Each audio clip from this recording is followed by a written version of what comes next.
Hello Capricorn, Sun, Moon, Rising, Venus signs or cross watchers. Ito yung iyong reading. Ano yung mga ganap, mga dapat mong malaman sa araw na to hanggang sa katapusan ng buwan na ito or kahit kailan mo man ito mapanood. Ito ay timeless reading din.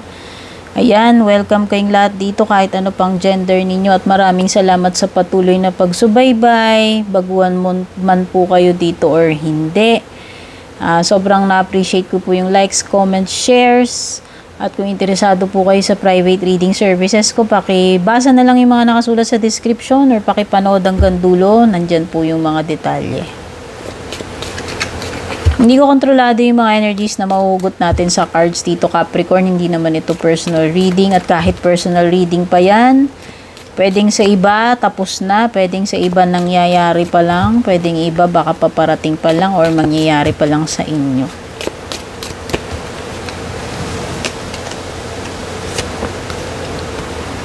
Meron ka ditong teapot, deep friendship with someone of the same sex. Meron ka ding yoke, feeling tied down or frustrated. Meron kang hills, obstacles to overcome. Okay, pwedeng may mga balakid sa gusto mong mangyari. May mga istorbo, may harang, pwedeng may delay. Kasi ito, sa hills. Daming sagabal yan. Maraming sagabal na kailangan mo pang malagpasan bago mo marating yon. Kung ano man yung meron doon sa dulo na yon, pinaka-goal mo. Or gusto mong mangyari. Kaya siguro yan, napo-frustrate kayo kasi every time na alam mo yun, mag-effort ka, mag-attempt ka, pwedeng napakarami laging istorbo, laging may kontra, sagabal, no? Pero syempre, try and try lang. Palagi lang maging positive. Baka merong BFF dito, sobrang ka-close mo, malalim yung pinagsamahan nyo netong person na to, at pwedeng kapareho mo daw ng gender, no? Ewan ko, meron something like, ewan ko, makikita ba kayo? Coffee time, tea time, kasi may teapot dito o baka chance na makapag-catch up sa isa't isa, magkita, mag-usap, mag-bonding. Basta meron kang deep friendship, malalim or matagal na yung pinagsamahan mo. Nitong person na yan.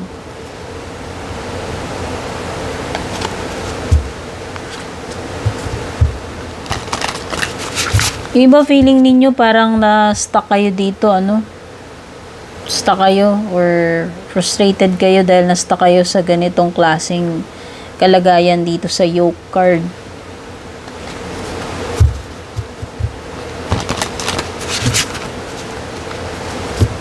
And possible na gusto nyo nang makaalis dyan, kaya lang daming mga obstacles na kailangan pang kaharapin bago ka makaalis dyan. Okay, mahilig ka sa numbers, no? Ilista mo na lang yung mga numbers sa cards. May number 18. Meron ding metal snake dito. Baka ipinanganak ng year of the metal snake. Embrace the great transformation. Wow. Mukhang merong paparating na transformation sa buhay mo. Great to. Imaginein mo yan. Great. Malaki to. Malaking malaking pagbabago, shift sa buhay mo. Kung ano man ito, tungkol man yan sa career mo, sa relationship, hindi ko alam. Meron ka ring number 15, Earth Tiger, breaking through the barrier. Okay, so, may breakthrough. May breakthrough, kaya ito yung period ng frustration mo dito na hindi ka makaalis-alis dito. Capricorn, tandaan mo yan. Ayan na yung Kasi nga maraming problema sa gabal, pero darating na yung malaking pagbabago dito sa kalagayan, sitwasyon mo. And magkakaroon ng solution dyan sa problem mo or makakaalis ka na. Matatanggal na yung pinaka-barrier or obstacle with the breakthrough card. Ayan Mabe-break mo na kung anong barrier yung meron dito. So, it's good news. about your situation na makakaalis ka na dyan or mababago na yan. Meron ka ring number 35, which is Earth Dog. Baka year of the Earth Dog, pinanganak. Reconnect with ancestral love. Okay. Okay, could be reconnecting with yung mga ibang kamag-anak mo. Yes, relatives, family members. Kung nawalan kayo ng naputol yung mga ugnayan dito, naputol yung communication, hindi ko alam kung bakit, pero related sa mga kadugo, kamag-anak. At kung meron man na naging barrier, yun yung reason bakit hindi na kayo, alam mo yun, bakit naputol yung ties, yung ugnayan dito. Yun yung mabibreak na itong breakthrough eh. Isa yun sa possible na mabibreak. So, nakikita ko dito is healing pagdating sa relationship specific sa mga loved ones, family, na naputol yung ugnayan ninyo. Manunumbalik na yung peace, yung connection.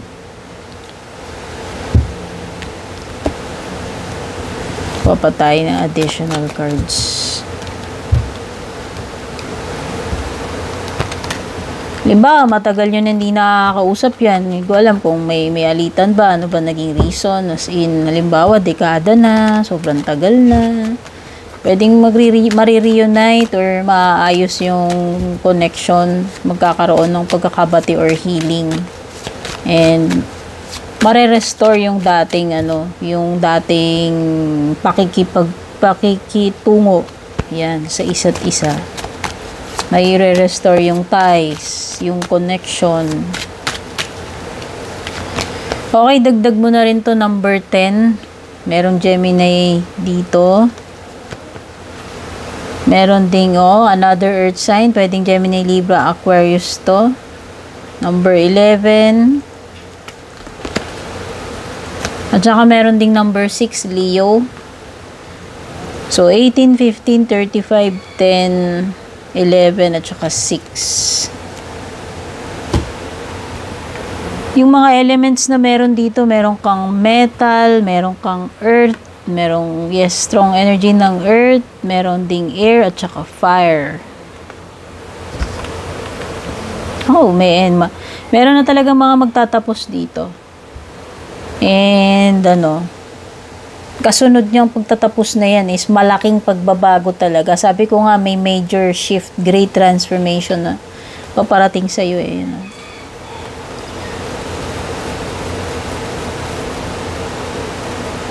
Kung ano man tong mga wounds na tinamo mo dito, at least makaka-recover ka na rin dyan. Finally natapos na kaysa hindi ka nakaalis. Kasi ito diba, na-tie down ka dito eh. Frustrated ka, hindi ka makaalis kasi ang daming ang mga barriers, obstacles. Pero nakikita ko nga dito na mabibreak na yan. Mabibreak na yung cycle na yan. Matatanggal na yung barrier na yan. Ayan, breaking through the barrier.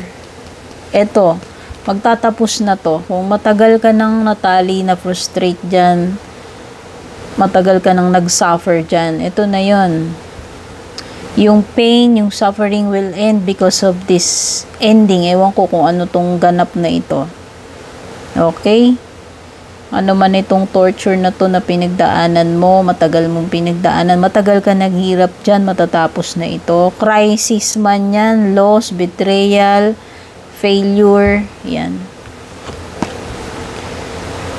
Okay, meron ditong deception or manipulation. Pwedeng itatry kang i-manipulate, ano ba tawag dito? Itatry ka niyang i-manipulate gamit yung kanyang galing sa pagsasalita. Dadaanin ka nito sa mga usapan, and itatry ka niyang i-deceive, i-manipulate. Ayan may mga dito.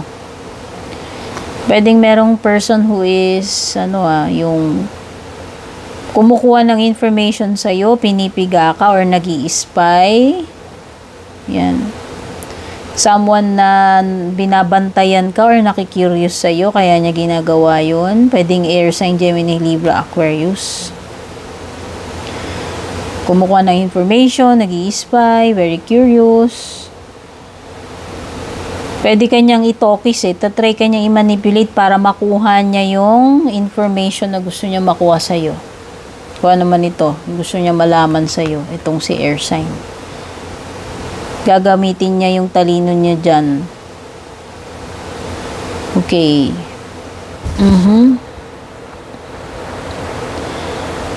Six of Wands is lack of recognition So, pwedeng I don't know, pero feeling ko lang hindi ikaw yung paborito. Ewan ko sa family ba to? Pero meron ditong energy nang hindi siya yung paborito. Pwedeng si Leo, pwedeng ikaw. Hindi pinapansin, hindi napupuri, hindi siya popular, hindi siya favorite, parang ganun. Hindi nabibigyan ng attention na kailangan niya, na dapat para sa kanya, hindi niya yung nakukuha. Okay? And, tingnan na natin yung mga payo sa'yo. Ay, wait lang. Kuha pala tayo love life. Yan natin love life.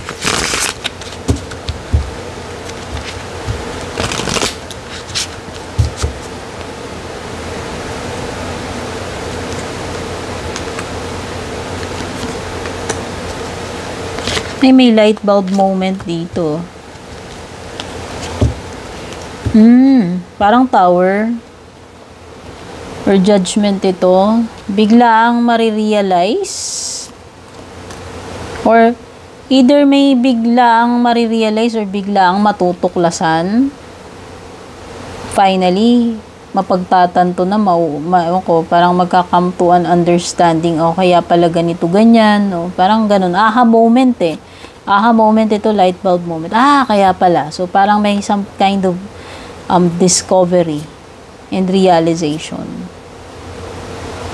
Nako, mukhang china-charm ka na itong person na to. Parang meron siyang ano ba tawag dito? May mga motibo. Tinatry ka niyang i-charm Baka siya rin yung manipulative dito. Oo. I hope pwedeng panggagamit ito para sa sarili niya Ginagawa niya yun not for you. Para sa kanya. So, ano naman itong ginagawa na itong person na to? Hindi yan para sa'yo. Ginagawa niya yun para siya yung mag-benefit siya, para to please himself, hindi ikaw.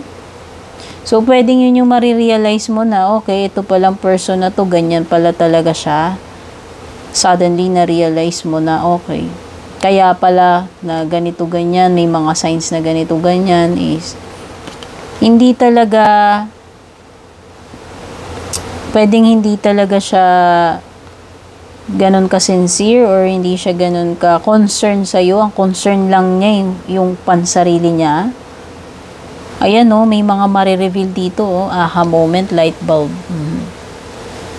May mga secrets ka matutuklasan about this person. Okay? Or pwedeng merong nagsabi o magsisiwalat ng mga sikreto nitong person na to. Hindi ko alam. Or yung mga secrets mo, pwede niyang i-chika sa iba. Pwede meron something about secrets. Merong something na magkakaalaman ng sikreto. Sa paano mang paraan yan. Sa iyo man yan or sa kanya. Bahala na kayo magtag ng energies nyo dito. Ayan may pagka-immature. Makitid ang pananaw na itong person na to. Ayan. The person you are dealing with. So, yung mga payo, tignan na natin.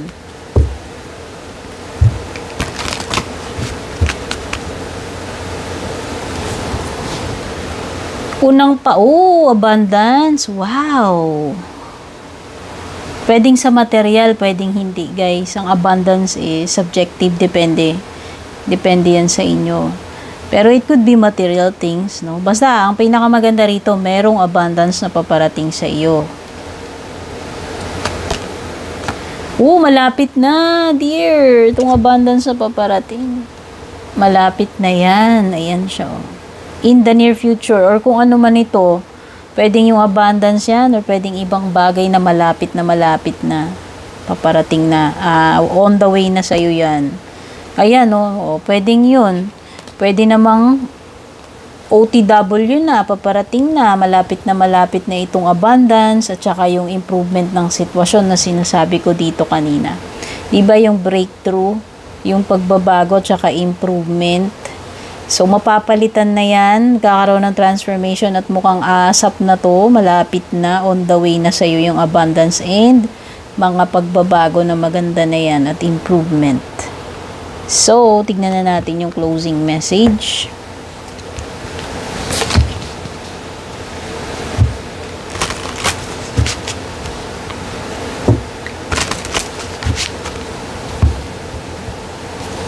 Ito yung angel na nakuha natin. Hallelujah, nakalagay dito. At yung pinaka-mensahe sa'yo, let music lift you up.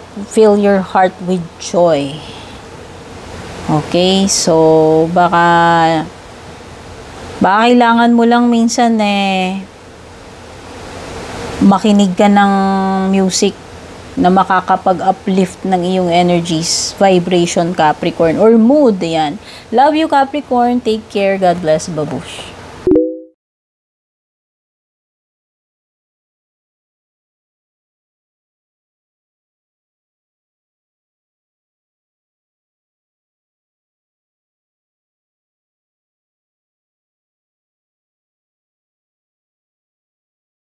And kung balak nyo pong mag-book or mag-inquire ng personal readings ko, basahin nyo lamang po itong nakasulat sa screen or yung nakalagay sa description. Shoutout at thank you sa ating mga YouTube channel members, Juliet Saito, Vel, Mildred, Julian, Alejandra, Maya 2.6, Michael, Rosel, Belen, Melinda, Jane, Devi, Joy, Gwen, De Luna. Shoutout and thank you rin sa ating mga FB page subscribers, Alicia, Aida, Jovel, May, Ann, Jennifer, Jane, Aida, Aluwa, Emilu, Melinda, Grizel, at ang pinakabago si Shay Santos.